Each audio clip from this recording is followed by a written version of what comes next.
तो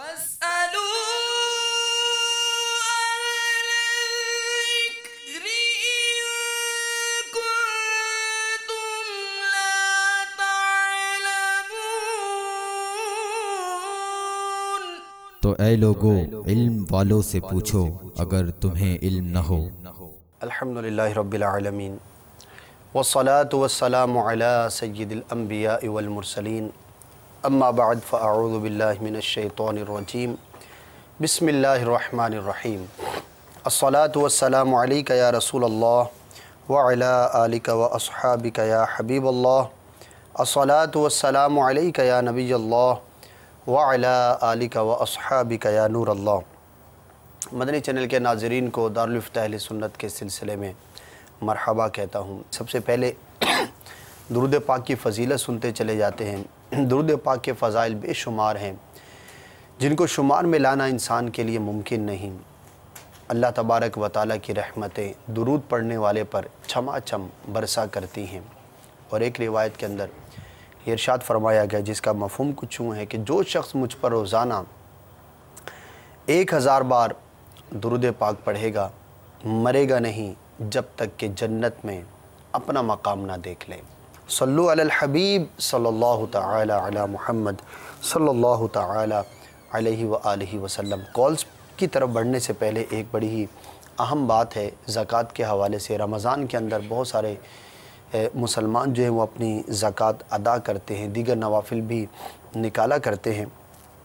तो ज़कात के हवाले से ये पूछना चाहूँगा कि बहुत सारे लोग होते हैं, उनकी प्रॉपर्टीज़ होती हैं, मकान होते हैं, दुकानें होती हैं, इसी तरह जो दीगर अशिया मसलन बसें होती हैं, कारें होती हैं, वैगनें होती हैं, किराए पर दी हुई होती है। इसी तरह प्रॉपर्टीज़ भी किराए पर दी होती हैं।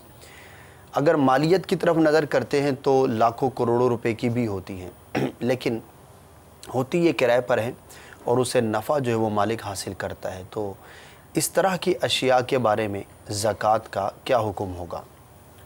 अल्हम्दुलिल्लाहि रब्बिल आलमीन वस्सलातु वस्सलामु अला सय्यिदिल अंबिया वल मुरसलीन।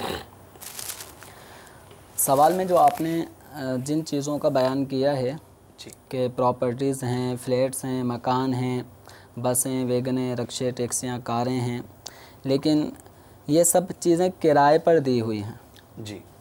तो किराए पर दी जाने वाली अशिया चाहे लाखों की हों, करोड़ों की हों, किराए पर दी जाने वाली चीज़ों की मालियत पर ज़कात नहीं होती। ठीक है।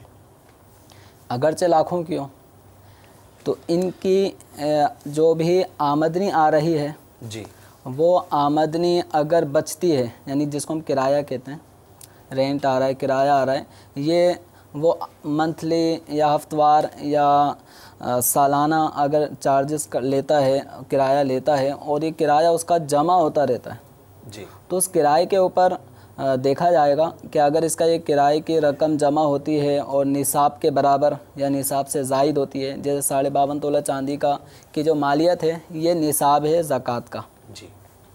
तो अगर उसके पास, चूँकि जब इतने लाखों रुपए का उसका ये सेटअप है तो ज़ाहिर यही है कि उसके पास जो आमदन होगी किराए की वो ठीक ठाक होगी, कई निसाबें होंगी, तो उसके ऊपर ज़कात उन पैसों की तो लाजिम होगी जो पैसे वो किराए के तौर पे लेता है और जमा हो रहे हैं और उन पे साल गुज़र जाता है और निसाब के बराबर वो रकमें हैं, साल गुज़र जाने की सूरत में उन पे ज़कात लागू होगी। सही। लेकिन ये जो किराया आ रहा है कारों का या मकानों का, यकीनन ये किराए से बहुत ज़्यादा कीमती अशिया हैं जिनका ये किराया इसको हज़ारों में मिल रहा है, वो लाखों की अशिया हैं। तो ऐसे शख्स के ऊपर ज़कात उन चीज़ों की मालियत पर नहीं है जो उसने किराए पर दी हुई हैं। ज़कात उनसे आने वाली आमदनी, फिर उसमें भी देखा जाएगा कि वो साल भर तक इसके पास रहती हों। मिसाल है जनवरी में उसका एग्रीमेंट शुरू हुआ और उसने किराया हासिल किया, कुछ खर्च कर लिया, कुछ उसके पास है, इसी तरह अगले महीने का आया अब उसका साल जो है वो 12 माह के बाद कंप्लीट होगा इस्लामी महीनों के एतबार से। तो अब जो उसके पास किराया आया और जो उसने खर्च कर लिया तो उसे भी शामिल करेगा या नहीं? जो किराया आया और ख़र्च हो गया इसको यूँ मिसाल से समझें कि यकुम मुहर्रमुल हराम को इसके पास 52.5 तोला चांदी की मालियत के बराबर किराए की आमदनी इजाफी रखी हुई थी। मसलन 40,000 रुपये इसके पास फालतू रखे हुए थे। अब ये आइंदा यकुम मुहर्रमुल हराम आया और इन 12 महीने में इसको किराया मिलता भी रहा, घर का ख़र्च भी चलता रहा, आगे ख़र्च भी होता रहा, तो ये रकम आती जाती रही। लेकिन जब आइंदा यकुम मुहर्रमुल हराम आएगी, साल पूरा हो जाएगा, साल पूरा होने के वक्त देखेंगे अब इसके पास जितना माल इजाफ़ी पड़ा है उस पे साल गुज़र चुका है। अब ऐसी सूरत में 1 लाख 2 लाख जितना भी माल इजाफ़ी होगा उसका इसे 40वां हिस्सा ज़कात में देना होगा। अब ये जहन में ना लाया जाए कि ये मसलन 50,000 रुपये तो अभी पिछले ही महीने मिले थे, उन पे तो 1 साल नहीं गुज़रा। तो याद रखें ज़कात की जिस माल पे ज़कात लाजिम हुई है उस माल की एक एक चीज़ हर नोट पर पूरा साल गुजरना ज़रूरी नहीं है। बस ये देखना होता है कि इस्लामी एतबार से एक शख्स जब मालिक निसाब हुआ, हाजत असलिया ज़रूरियात वगैरह सब चीज़ों से वो चीज़ फारिग है अमवाल ज़कात, और साल की इब्तिदा हुई, अब दरमियान में वो कम हो जाए, बढ़ जाए, घट जाए, इन चीज़ों का एतबार नहीं होगा। भाई ये देखा जाएगा कि जब आइंदा साल पूरा हो रहा है, वही इस्लामी तारीख़ जब आइंदा आएगी, अब ये देखेंगे कि उस जिन्स का माल इसके पास कितनी मालियत में मौजूद है। अब यानी ब्याई नहीं है, उसी माल का पूरे साल बाकी रहना ज़रूरी नहीं है, उस जिन्स का माल इसके पास कितना है ये देखना होगा। अगर वो निसाब के बराबर या उससे ज़ायद हो तो उसके ऊपर ज़कात लाजिम होगी। ठीक है, जज़ाकल्लाहु खैर। बढ़ते हैं कॉल्स की जानिब और देखते हैं कि हमारे नाज़रीन जो है वो आज के दारुल इफ्ता अहले सुन्नत के सिलसिले में क्या पूछना चाह रहे हैं। जी सुनाइए। अस्सलामु अलैकुम व रहमतुल्लाहि व बरकातुहू। वालेकुम अस्सलाम व रहमतुल्लाहि व बरकातुहू। मेरा नाम मोहम्मद अली आशिक है, मैं बाबुल मदीना कराची से बात कर रहा हूँ। मेरा सवाल ये है कि मैं नाइट ड्यूटी में गार्ड की जॉब करता हूँ, तो मेरा ज़्यादातर वक्त नाइट ड्यूटी में गार्ड की जॉब में गुजर जाता है। मेरी टाइमिंग शाम 8 बजे से सुबह 8 बजे तक है। इसमें मेरी मगरिब की नमाज, इशा की नमाज और फजर की नमाज इसी में आती है। मगर मैं यहाँ पे सिर्फ अकेला बंदा होता हूँ, तो मेरी नमाजें जो हैं वो मैं सिंगल पढ़ता हूँ, अकेले में पढ़ता हूँ, और मुझे मस्जिद यहाँ पे कोई आसपास नहीं है और मैं यहाँ से निकल नहीं सकता क्योंकि बैंक के अंदर मैं गार्ड की जॉब पे हूँ और यहाँ पे मैं अकेला होता हूँ और मेरा अंदर मौजूद होना लाजिम है। और मेरा दूसरा सवाल ये है कि मैं जब अफ्तारी के बाद मुझे इधर फ़ौरन आना होता है, तो मेरी मगरिब की नमाज मैं इधर आके पढ़ता हूँ, तो आप मुझे ये बता दें कि मगरिब की नमाज का जो वक्त है वो 8 बजे के बाद रहता है या नहीं। शुक्रिया। जज़ाकल्लाहु खैर। बड़ा ही अहम सवाल है और ये एक ही नहीं, हमारे अली भाई नहीं बल्कि इस मसले से मुताल्लिक जो है वो बहुत सारे लोग होंगे। ज़रूर जवाब हासिल करते हैं। मज़ीद कॉल की तरफ बढ़ते हैं। अस्सलामु अलैकुम व रहमतुल्लाहि व बरकातुहू। वालेकुम अस्सलाम व रहमतुल्लाहि व बरकातुहू। मोहम्मद उज़ैर अत्तारी बाबुल मदीना कराची से अर्ज़ कर रहा हूँ। मेरा सवाल ये है कि क्या दुरूद पाक पढ़ना किसी को बताना चाहिए, यानी कि इससे रियाकारी तो नहीं होगी? अस्सलामु अलैकुम व रहमतुल्लाहि व बरकातुहू। वालेकुम अस्सलाम व रहमतुल्लाहि व बरकातुहू। इंशाल्लाह ज़रूर पूछेंगे। नेक्स्ट। मेरा नाम इफ्तिखार अली ताहिर है, मैं सियालकोट से बात कर रहा हूँ। हमारे पास 15 तोले सोना है, तो मैं पूछना चाहता हूँ कि उसकी कितनी ज़कात बनती है आज के हिसाब से? 15 तोले सोना है, उस पर कितनी ज़कात बनेगी आज के हिसाब से? जी हुजूर, 3 सवाल हमारे पास जमा हो गए। नमाज वाला सवाल था, इसी तरह ये ज़कात का सवाल है, और तीसरा एक और इस्लामी की भी कॉल। पहला सवाल जैसे इन्होंने कहा कि ये जिस बैंक में जहाँ पे ड्यूटी कर रहे हैं वहाँ पे करीब में कोई मस्जिद नहीं है जी, तो अगर मस्जिद करीब में नहीं पाई जाती तो इस सूरत में, यानी अगर है भी तो बहुत दूर है, तो यूँ इन पे जमात का वजूब नहीं रहेगा। अगर ये तन्हा नमाज़ पढ़ रहे हैं इशा फजर, तो इसमें तर्क वाजिब या जमात छोड़ने का इन पे गुनाह नहीं होगा, क्योंकि जिस मकाम पर हैं उस मकाम पे करीब में कोई मस्जिद नहीं है कि मस्जिद की जमात में शिरकत उन पे वाजिब हो। लेकिन ये जो मामला था कि मगरिब की नमाज़ यानी इफ्तार करते ही फ़ौरन निकलते हैं, और अब ये मगरिब की नमाज़ ये समझ में आ रहा है कि इनकी ये छूट रही है क्योंकि ये अपने घर से निकलते होंगे, तो मगरिब की नमाज़ जमात के साथ पढ़कर ही फिर ये ड्यूटी पे जाएंगे। तो मगरिब की नमाज़ इनके लिए छोड़ना चाहिए, इलाके के अंदर है। लेकिन इसके साथ जी ये भी मैं वजाहत कर दूं कि जो बैंक वाले गार्ड्स होते हैं तो उनको अंदर होना होता है ना, और बाहर से शायद लॉक कर देते। तो अगर करीब में मस्जिद हो भी तब भी उसकी ड्यूटी का ये तकाज़ा है कि वो उस दौरानिए में बाहर नहीं आ सकता। तो ये तो चलो एक सूरत हुई कि मस्जिद इनके करीब नहीं है। अगर कोई मस्जिद करीब में हो तो फिर इसके लिए क्या हुक्म होगा? देखिए, अब उसमें जमात मस्जिद करीब है तो मस्जिद की जमात उनके लिए हासिल करना ज़रूरी होगा। अब ड्यूटी के लिए तर्क जमात की इजाज़त नहीं होगी। तर्क जमात की इजाज़त नहीं होगी, कुछ भी करना होगा तरकीब बनानी होगी और दीगर हवाले से देख लिए जाएँ। ठीक है, ठीक है। लेकिन हुक्म यह है कि अगर मस्जिद करीब है तो जमात इनको हासिल करना ज़रूरी है। जी, नेक्स्ट। दूसरा सवाल जो किया गया वो दुरूद पाक से मुतालिक कि दुरूद पाक पढ़ा वो किसी को बता दें तो रियाकारी होगी या नहीं होगी। ये तो अपने दिल के ऊपर है कि बताने का मकसद क्या है। अगर दुरूद पाक पढ़ के एक तादाद लाखों हज़ारों की तादाद में पढ़ा है और बताने का मकसद ये है कि मेरी वाह वाह लोगों पे नेक नाम या कितना दुरूद पाक का आशिक है ये, तो रियाकारी की सूरत बन सकती है।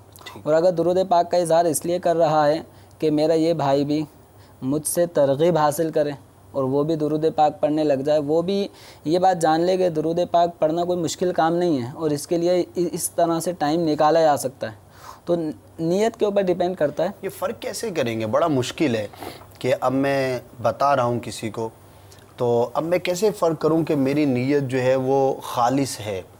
इसकी कुछ अगर वजाहत हो जाए। अच्छा, अब मैं समझ रहा हूँ अपने तय कि इसको तरगीब मिल रही है और उसको तरगीब मिल रही है या नहीं, इसका फ़ैसला कैसे हो और तो तरगीब के लिए कहना कैसे हो? गुफ्तगू की जा रही है, समझाया जा रहा हो, तो उस वक्त इंसान अपने दिल में ही ख़ुद एक महसूस कर सकता है कि मैं अपनी नेक नामी इसके लिए चाहता हूँ कि ये इसके दिल में ये बैठ जाए कि दुरूद पाक बहुत पढ़ता है, बहुत नेक है। यानी ये ख्वाहिश कि मेरा ये नेक होना, दुरूद ख़्वाह होना, ये इसके दिल में बैठ जाए और ये मुझसे इस अमल से मुतासिर हो जाए तो मेरी तारीफ़ करने लगे, तो ये मज़मूम वस्फ़ है।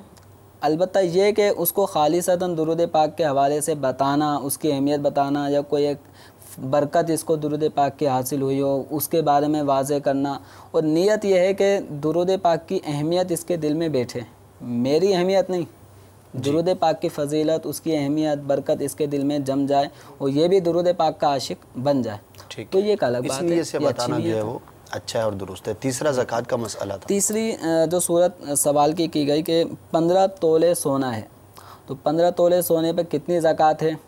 तो अगर तोले के हिसाब से लेंगे, यानी अगर आप ज़कात में सोना ही देना चाहते हैं तो इसका आसान हल ये है कि आप किसी सुनार से रब्ता करें और उससे कहें कि 15 तोले का 40वां हिस्सा वज़न के एतबार से कितना बनता है, कितने ग्राम बनता है, तो उतने ग्राम वो आपको बता देगा कि टोटल 15 तोले के इतने ग्राम बने और इतने ग्राम का 40वां हिस्सा इतना है। आप इतने वज़न का जेवर अगर ज़कात में देना चाहते हैं तो यूँ सूरत बना लें। और उमूमी एतबार से लोग रकम की ज़रिए से ज़कात अदा करते हैं और गरीब और फ़कीर शख्स के लिए बेहतर भी रकम ही मुनासिब है कि उस रकम के ज़रिए वो जो चाहे चीज़ें ख़रीद लेगा। तो इसमें यह है कि आप 15 तोला सोने की जब साल पूरा हुआ था उस वक्त 15 तोले सोने की कीमत कितनी थी, उस कीमत का 40वां हिस्सा, यानी उस कीमत को आप 40 से डिवाइड करें, तकसीम करें, तो जो आंसर आएगा, जवाब आएगा, वो कीमत होगी जो आपको ज़कात के अंदर अदा करनी होगी। ये बड़ा आसान सा और सीधा सा। मज़ीद ये जैसे मैंने अर्ज़ किया कि जिस वक्त साल पूरा हुआ, अब मिसाल के तौर पे 6 महीने पहले साल पूरा हो चुका था और सोने की कीमत उस वक्त 60,000 रुपये बिलफर्ज तोला थी और अब ये 50 तक आ गई है, तो हम मेरे भाई ये ना समझें कि अब मुझे 15 तोले की ज़कात निकालनी हो 50,000 रुपये के हिसाब से निकालनी है।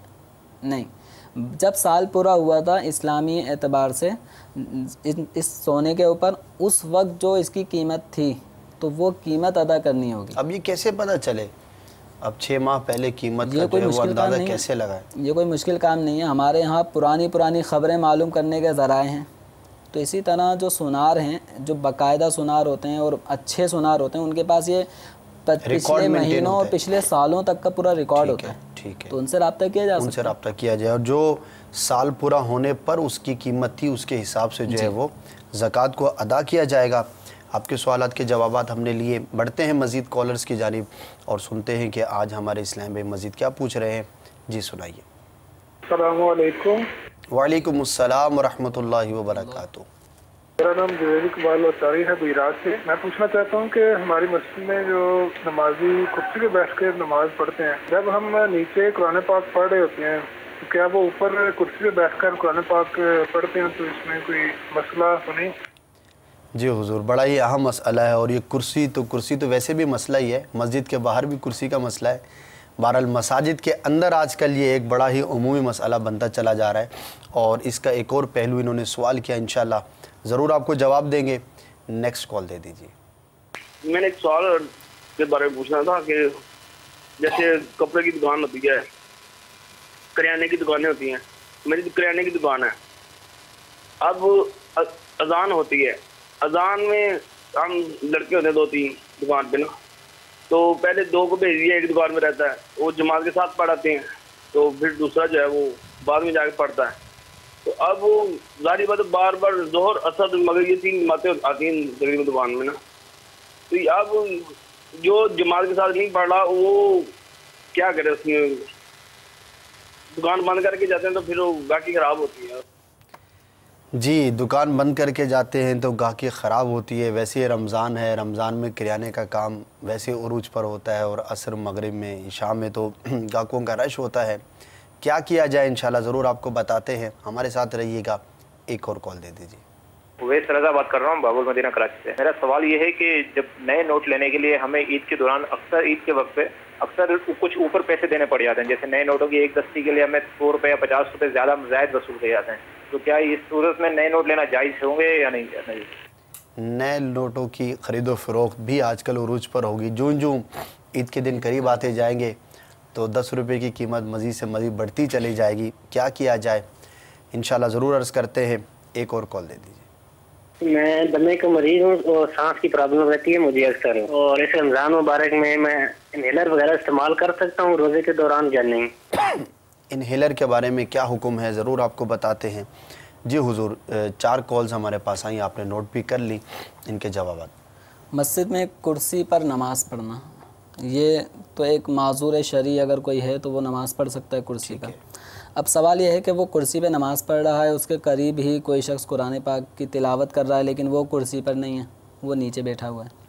तो अब इसमें यह है कि या तो वो जो नीचे कुरान पाक पढ़ने वाला शख्स है ज़मीन पर रहल पे या हाथ में लेकर, वो कुर्सी पे नमाज़ पढ़ने वाले शख्स से या कुर्सी पे बैठे हुए तिलावत करने वाले शख्स से इतना दूर हो कि उर्फ़ में ये तसव्वुर ना किया जाए कि ये ऊपर बैठा है कुरान पाक नीचे रखा है, यानी बेअदबी हो रही है।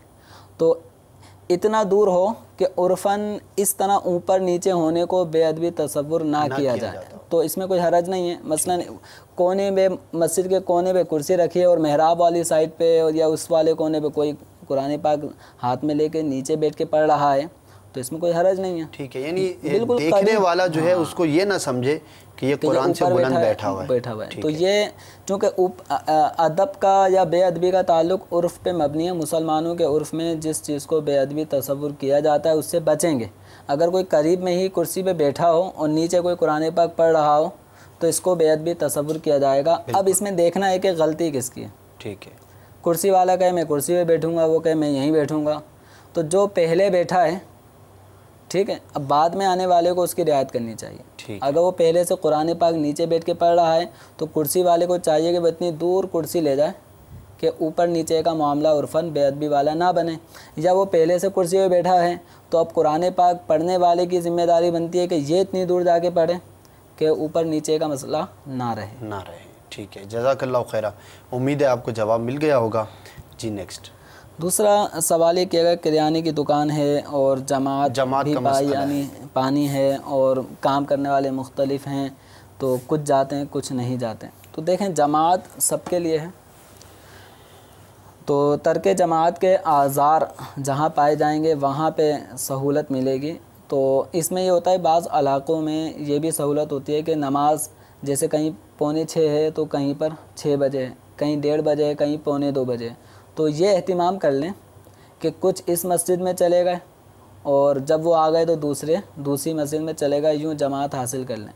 ये मार्केट्स के अंदर देखें, यहाँ बाबुल मदीना में भी कि मार्केट के अंदर 2-3 जाय नमाजें या मसाजिद होती है तो उम्मन वो 15-20 मिनट का फ़र्क रखते हैं आपस में।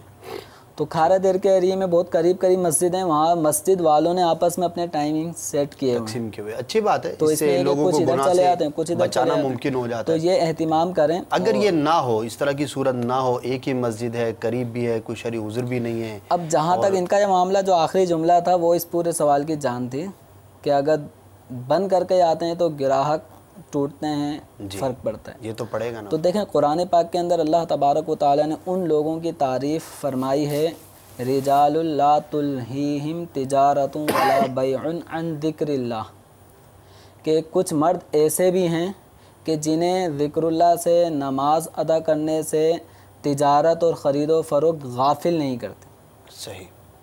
तो जमात की एक अहमियत है, इसलिए कारोबार को आप बंद करके जाएं।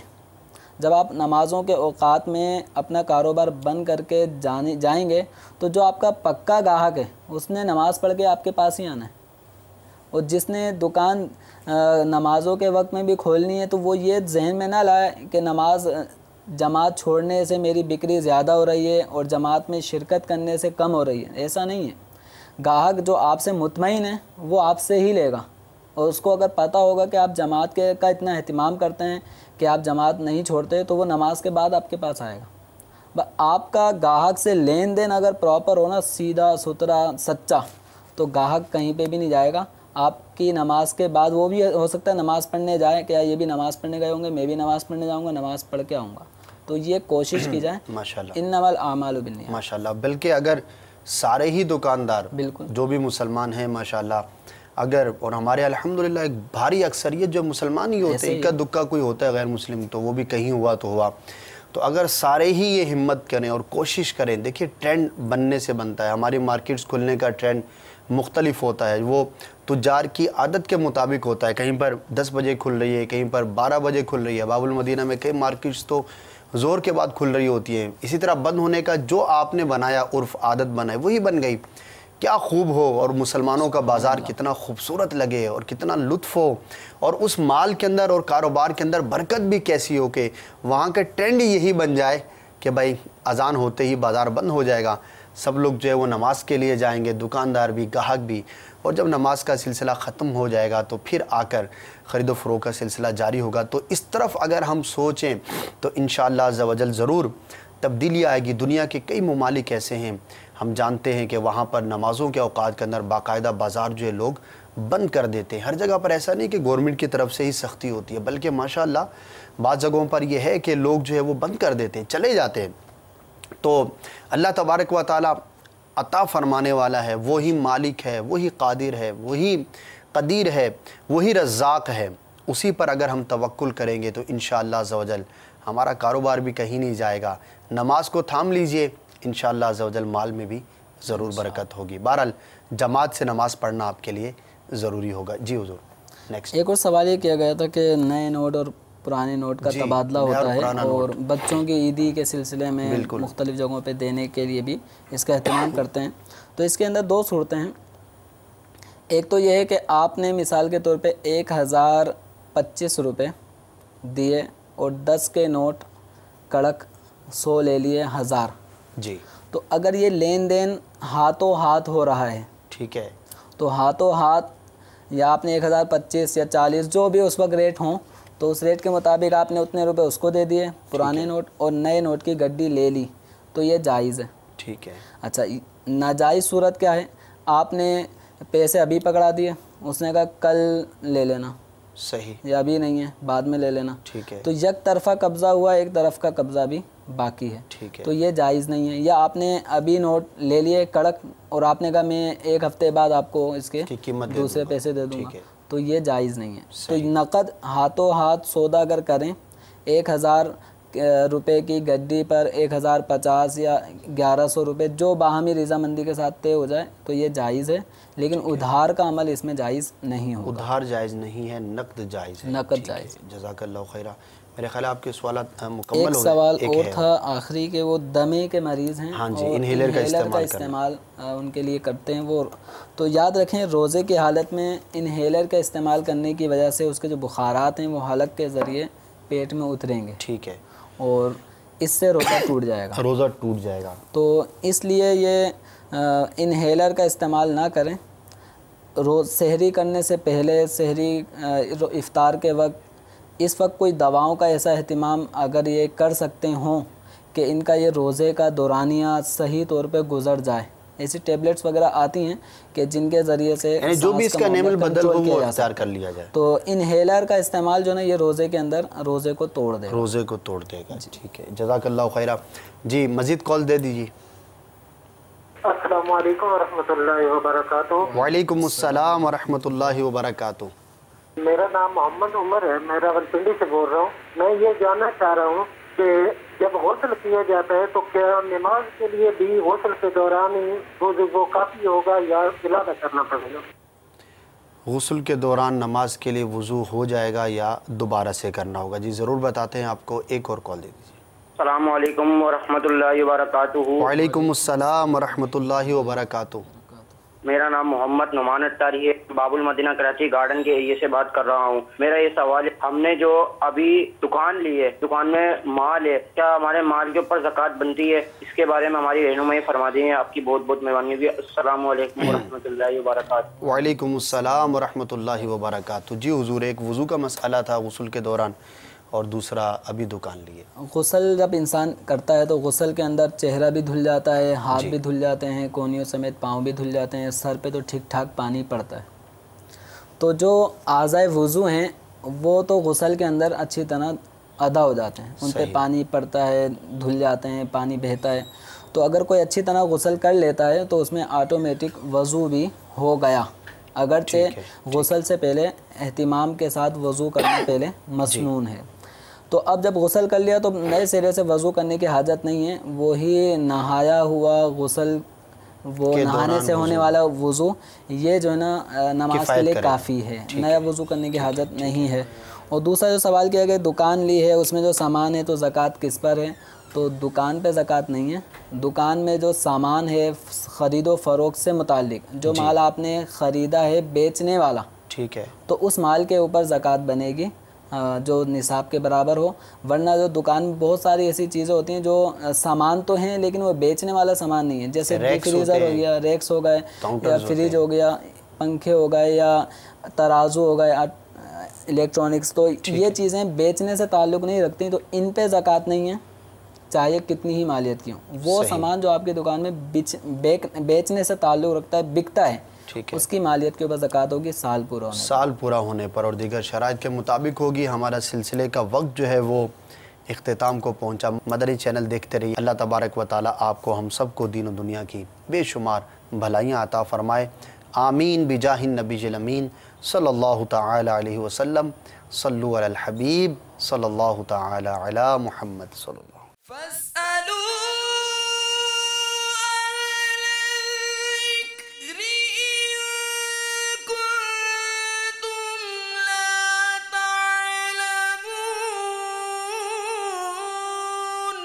तो ऐ लोगो, इल्म वालों से पूछो अगर तुम्हें इल्म न हो।